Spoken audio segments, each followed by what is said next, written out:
And God almighty. Guys, it's here. It's all in boxes right now, but we're going to take the very first look at the full version of the Commander X16, the 9-pin guy's dream retro computer. And you can enter our raffle to win a cased version of the Commander X16, all for yourself. The full version here includes the official case, the latest motherboard, RAM expansion, modem, MIDI capabilities. I've run out of fingers. It's that good.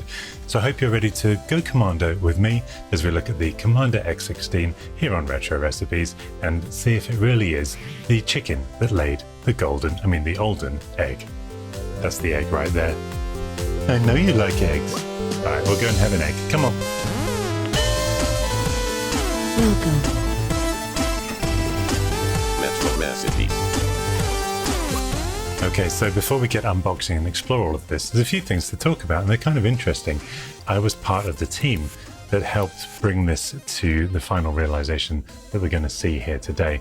I was a very small part of things, but I'm going to go through actually what I did, because I've received so many messages on Patreon and video comments asking for me to make a video about what I did, because I think what I've realized is what drew me into work on the project is the same thing that interests a lot of you in that kind of behind the scenes way. So let me tell you a little story. When I was 13 and got my Commodore 64, I remember going through the manual and the user guide and seeing some names in there. Obviously, we now know some of those people that were involved, but as I grew up and that history became like a legacy and just this incredible moment in our lives when retro computing really brought us to life as kids, I started to just wish that I'd been part of that officially, and have my name down there in the development team. And when it became obvious that the X16 didn't have anyone to do, the visual design, basically as Johnny Ive is to Apple, the project needed someone to do, the logo, the color scheme, the visuals that appear on screen, a lot of that stuff. And that's kind of my forte. I love all that. And I thought, well, this is my chance to lend my hand and perhaps become a little bit of a legacy of a future modern retro computer. So that's what I did. And for, I think, the best part of 3 years, I was there on the Slack channel with the other 4 key members of the core team. And every decision that was made, apart from stuff like assembly and that stuff, which isn't so much my forte, but I certainly had a hand in. So let me take you through everything that I specifically designed, with the short proviso that I had help from a number of very talented people at every step of the way. I've thanked them personally here on the channel, so I won't labor that point, but you guys know who you are, and thank you for all your help. But yes, this is the stuff that PERIFAX had a very small hand in. Looks big close up.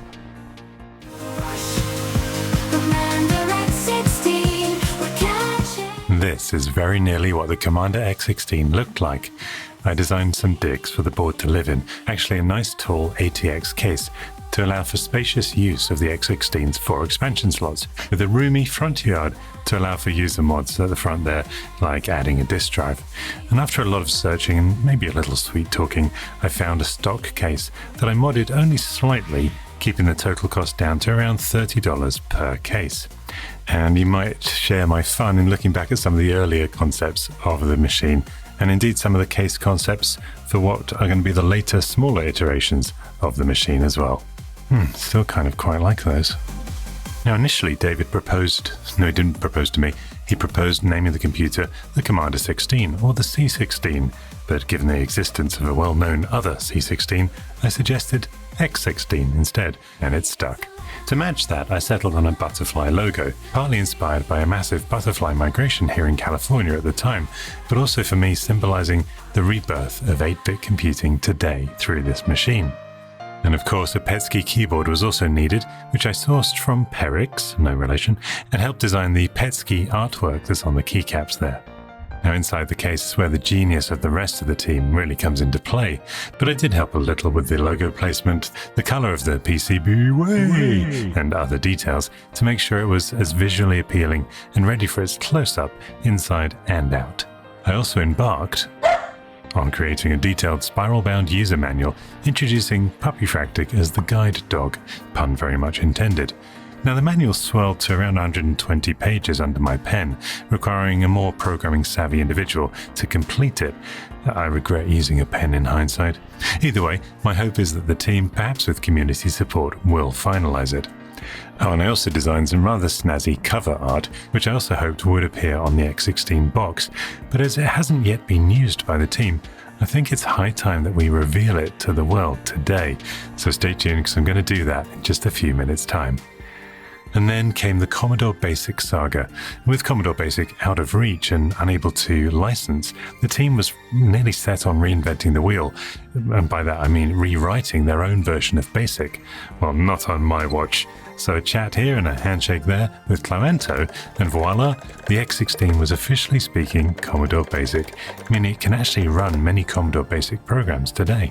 And we even spun up a sleek website complete with a software library that had eventually sailed off into the sunset, now manned and rejigged by the community, a true testament to the tech team spirit. So after 3 years with the project and having completed most of my tasks, sadly life threw a spanner in the works as my mother passed away, and so I decided to step back from the project to focus on family. It was later decided by the team not to offer a case at all, and so that component at least is now a relic of the Commander X what might have been. And instead they now offer an officially recommended third-party case. Will what they've gone with in its place be a triumph or a tragedy? Well, let's find out. Okay, so now you know what I did and didn't do. Let's take a look at what everyone else did and what of mine they might or might not have used as we unbox the final product. Let's take a look.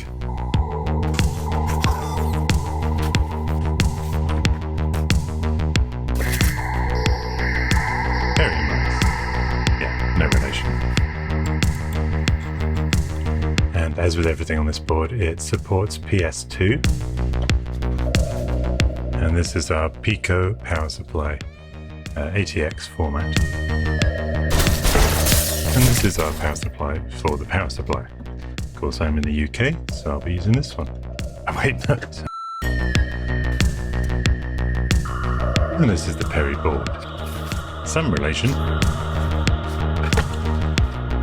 Nice long cable there, PS2 as mentioned. First time I've actually seen this. So my logo there, I very carefully aligned that with the end of the keys there just to make it all look proportionate. It's quite a spongy feel, but it's not unpleasant at all. It's just soft and quiet, you know. I mean, for a budget keyboard solution, that is pretty darn good. Very bored. I'm not bored, I'm having a great time.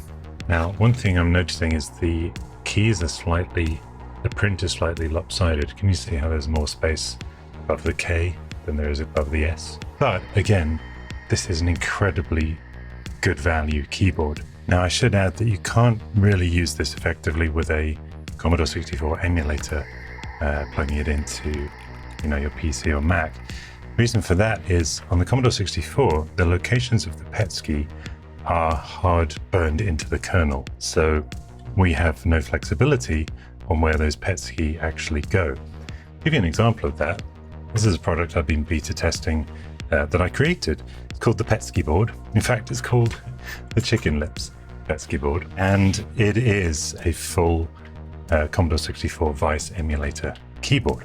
Just notice that key is a little dirty. Ah, that's better. So on this, you can see we have to put the PETSCII on certain keys. But where it gets slightly more complicated is things like the 2 key. The C64 kernel expects the quotes above the 2, and you'll also note the @ symbol is over here with these PETSCII hard-coded with it. But on a modern US keyboard, and the C64 was a US machine, so that's what we're mimicking here, the @ symbol is instead on the 2, and the quote marks are next to return. And so for this modern usage, we have them exactly where you'd expect them to be today on the X16 keyboards, including tidying and moving those 2 PETSCII over to this key. And that's all because we have full control of the X16 kernel. And what this all means is that some of the PETSCII will be in the wrong place if you try and use this on Vice, the emulator. With this, we've created a key map in Vice, and it's supported out of the box in BMC64. You'll find that PETSCII board option in there. It also supports the C64 Mini and Maxi, all by default. And we've been able to do some really nice things, like actually showing you on the key what that key controls. So that tells you that pops up the right PETS key. So if you press Shift S, you'll get a heart. Whereas this one controls the left PETS key, and so on and so forth. So yeah, PETS keyboard there. I'll put a link in the description if you want to try it out. It's not cheap because I don't set the prices. This is made by WASD. It costs what it costs. You can choose all kinds of switches, and you can change the colors of the keycaps as well if you don't like the Commodore 64 orange. But on the flip side, the letters are printed straight.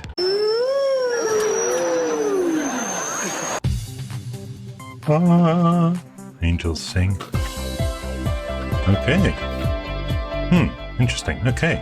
Quick setup guide. Spoilers, that's what it looks like. Oh, that's great. So it's got all the things you need to get started there. Now, I want to dive into here, but an interesting thing is that I actually designed some cover art for the user guide. Now, that full user guide hasn't yet seen the light of day. Now, when I say secrets are going to be revealed in this video, here's my draft sketch. Showed here, this is what I wanted. I wanted it to be a spaceship, the X16 mothership, flying through space, zapping all the other 8-bit computers that it sees in its path, and they will get blown away. And this is heavily inspired by the work of Oliver Frey from Zap64. I'm very proud to say he became a friend of mine over the last few years of his life through the Zap64 documentary I did. And I asked for his consent for us to use this idea on the Commodore X16, and he very graciously said he was absolutely fine with that and to go ahead.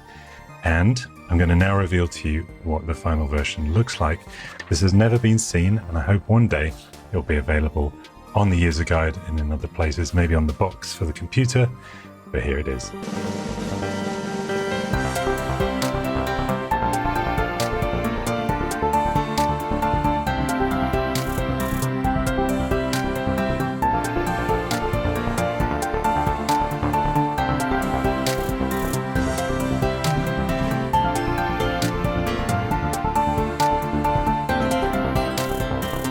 Now, this was painted by Trevor Story, who is frankly the next best thing we have to Oliver Frey in this world, and I, needless to say, absolutely love it.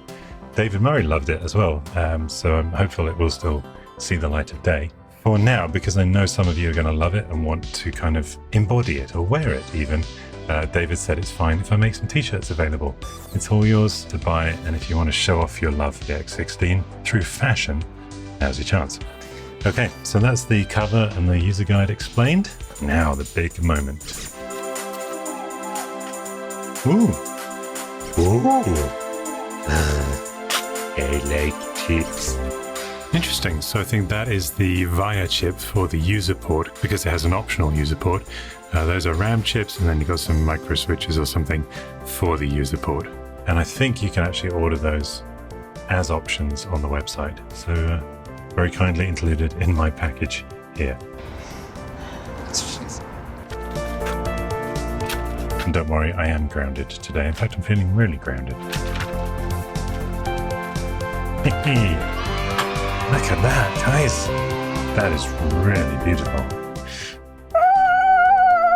You know, bear in mind, my experience of this product is essentially staring at a Slack channel every day for 3 years. So holding I can't even speak, physically holding the device in my hands. That's wonderful. Wow. And as you can see, it does have the right angle cartridge port, which is a last minute addition.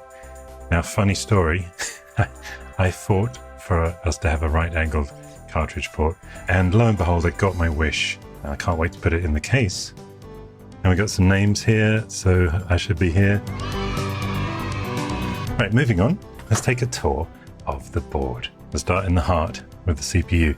This is a 6502, actually a 65C02, and obviously it is a newer version that is still being manufactured today of the 6502 that was so popular in machines like the Apple II.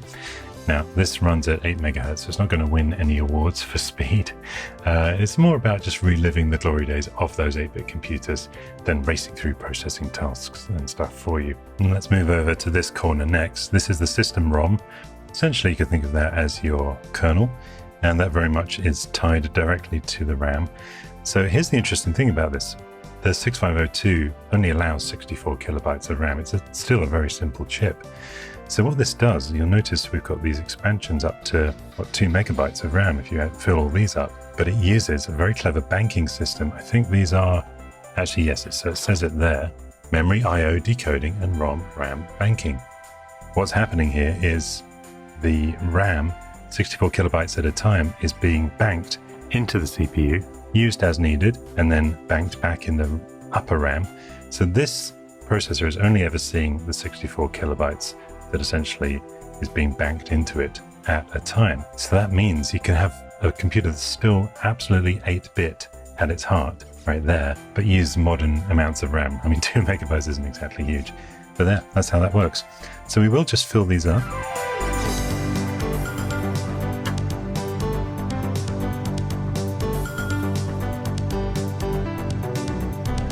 There we go.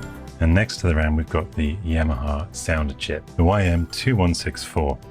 And this really is a throwback to the golden age of arcade sound. It requires a DAC sidekick, which is right there, digital analog converter, to create the performances that you'll hear. But it's actually the only chip that isn't brand new. It's all new old stock that's being sourced from the Far East, I think. So there might come a time where we can never get these anymore for this board, but we've got a backup plan here because the VERA, this daughter board here, steps into the rescue. It's got a sound chip on there, and on the VERA is a PSG sound chip. I'm kind of guessing here because unfortunately the chips on this aren't labeled, which I would still like to see. Everything's labeled on the main board, which is frankly amazing, beautiful. So you always know how the computer's working, what everything does. But that doesn't mean we need to abandon that idea for this just because it's modern. So I'd love to see FPGA, etc. Gives you 16 channels in total, which means when you blend in the old school FM vibes of the Yamaha with the newer PSG tunes, it's going to be like a chiptune orchestra. So we might see this becoming the ultimate chiptune creation 8-bit computer. We'll need to see about that. But anyway, that all represents our orchestra. There's a jumper here where you can change the speed of the board. You need to slow it down for any reason, but it is already set to the maximum they recommend, which is 8 megahertz. I know other people have got it running faster than that, but reliably, we're going to leave it on that. Here we've got a system management controller, which I believe hooks up to things like the power buttons, the power LEDs, and that kind of thing. And these are our VIAs. So the VIAs are very much like the CIA chips. These are VIA chips. CIA chips, you had 2 of those on the Commodore 64, and they controlled all kinds of things like peripherals, serial port, which I think is here, but I am going to populate it now.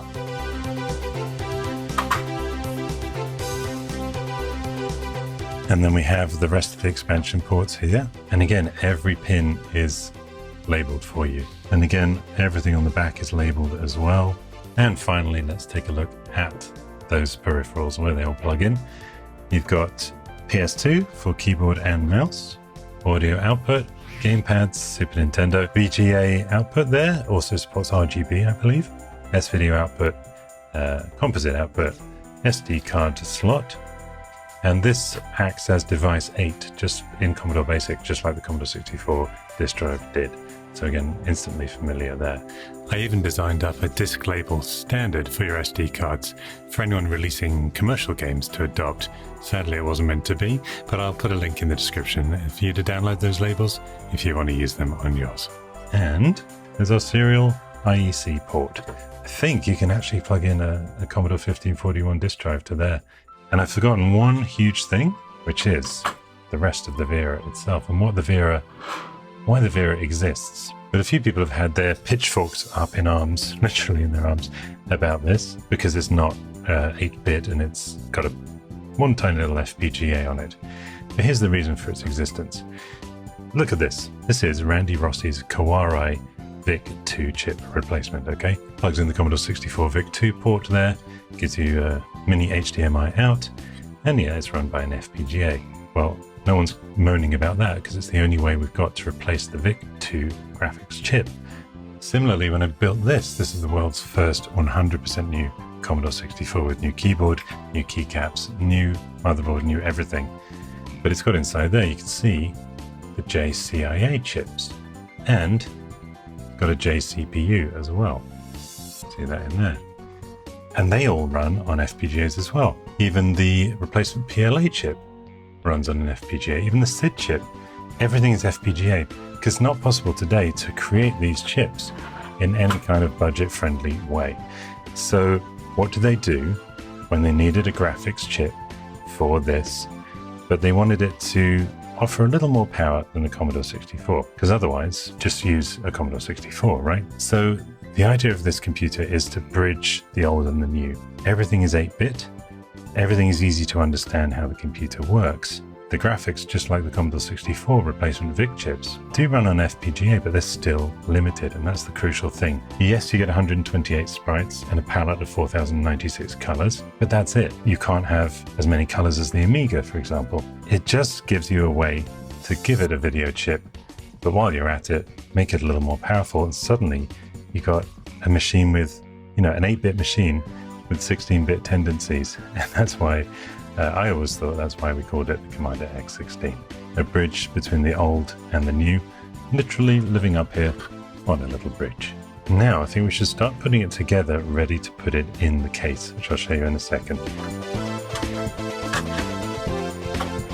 And Kevin Williams has also sent us this, an expansion card. This is a 576 kilobits per second serial card. It also includes MIDI and wavetable functionality. And this is going to allow us to connect to a modem to dial up to a bulletin board. So that will just plug into one of these, like so. We'll do that when we've got it in the case. What case, I hear you ask? Well, this is the Laser 3D, and it is the project's officially recommended third-party case. So let's take a look inside. Wow, lots of bits and bobs. Oh, love it already.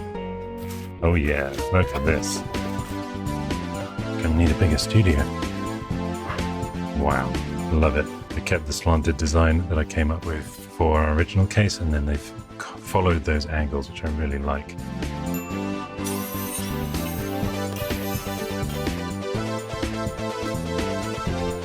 Really nice details on this. Look at that. So you see the blue color through there, and that's achieved by this piece here. Now, I am going to take this off. I'll tell you why. Laser 3D have sent me some extra bits. Got a new back plate. Nice. With a pop-out area there. That's a cartridge port. Oh, wow. Obviously a new design of top case. It is cool seeing my logo laser cut like that. So this was the old one, and this is the new one. Maybe it's to give you a better look at the PCB, because why wouldn't you want to look at this? Look at that thing. Which does remind me, this PCB was made by PCBWay. And they've given the team and the project great discounts on all of the Commander X16 stuff, which has enabled the project to keep the prices down a little bit for you guys, even on this development model. So thank you, PCBWay. So now our job is to swap out the side. So we've got a cartridge port on there, whereas right now there is none.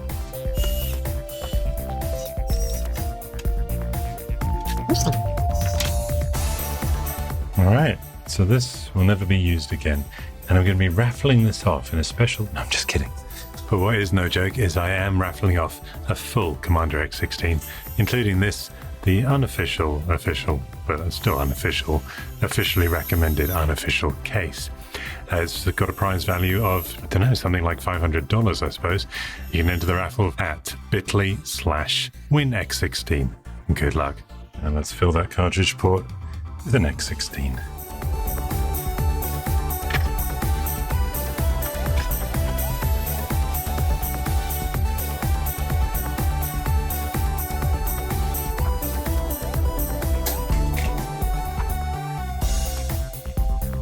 We could do with a quick screw just in this corner.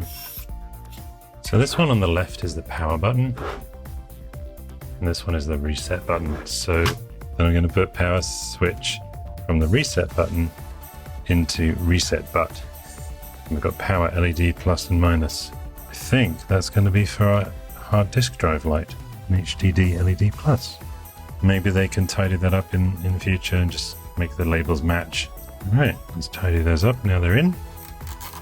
And always cut your cable ties at a diagonal so that you slice through your finger next time you touch the plastic. Just kidding. Always cut them flat like this. See? Okay, that's actually really tidy, isn't it? Wow, I love this. So let's see here. We've got our serial card. That's not going to work in there, is it? Wait a minute. Oh. Okay. I thought I was being really clever there and that was going to go in there. So now I've got a situation where I can't use this card with the case. But I've just found out that the team have solutions in mind for all of this. Firstly, they're making a 90-degree riser available, along with this new back piece, although I think it will block the other expansion ports from being used. And to solve that, there's a taller case also in the works at Laser 3D, so you can put whatever cards you want in there. What a concept. Okay, this is beautiful. Oh my gosh. Guys, I'm getting butterflies in my stomach and my heart is fluttering. That is beautiful. Wow. Jeez. Look at this thing.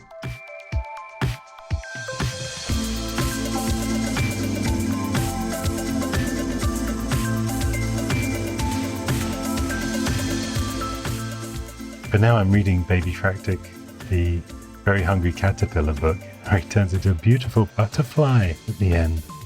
And this really is the evolution. This is what was a caterpillar 3 or 4 years ago when I started with the team, has now evolved and is now a beautiful butterfly. It's kind of cool.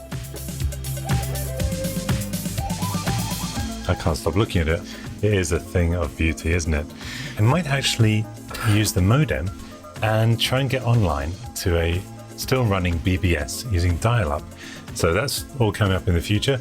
But for now, let's just plug it in and power it up before we wrap up this video.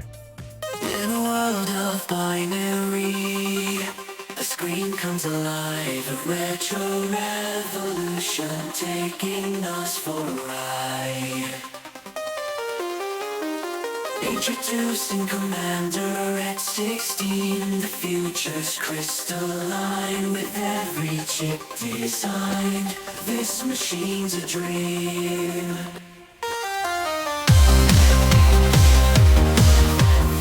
And after we set the best screen mode for our monitor and update the firmware, there's a ton of great programs on the SD card.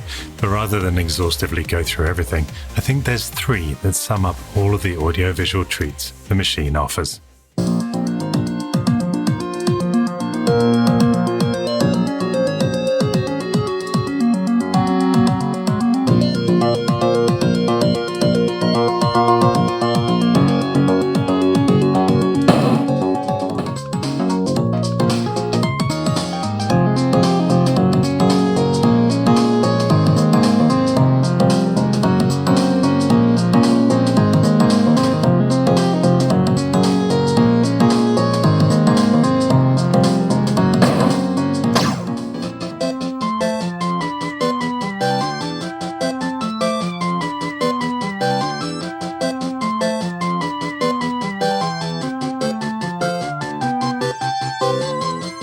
With the supplied music tracker, we can take a melodious listen to what that 24-channel chiptune orchestra actually sounds like.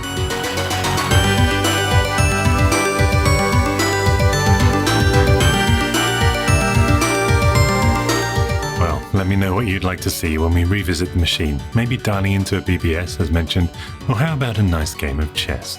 Or even war. I mean 8-bit computer wars. Let me know if you think the X16 has won, and until next time, thanks for watching, subscribe and support below, and cheerio. One man can make a difference, Perry. Or one woman. Or dog. The Fractics, lone curators in a vintage world. The world of retro